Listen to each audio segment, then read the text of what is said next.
గురువుగారు, మంత్ర సాధన చేయడానికి నియమాలేమిటి? మంత్ర సాధన చేయడానికి ప్రత్యేకించిన నియమాలు ఏమీ లేవు. శుచి, శుభ్రత అవసరం. గురువు మీద నమ్మకం అవసరం.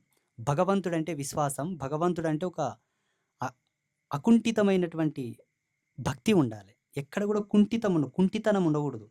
అకుంఠితం అంటే కుంటు బుద్ధి ఉండకూడదు. అలా ఉండగలిగితే మంత్రాల జోలికి వెళ్ళండి. లేకపోతే వెళ్ళొద్దు. ఎందుకోసమంటే దీనికో చిన్న ఉదాహరణ చెప్తాను. పిల్లిని సాకిన తర్వాత పిల్లి గుణము తెలిస్తేనే సాకాలి. లేకపోతే దానివల్ల చాలా ప్రమాదాలొస్తాయి.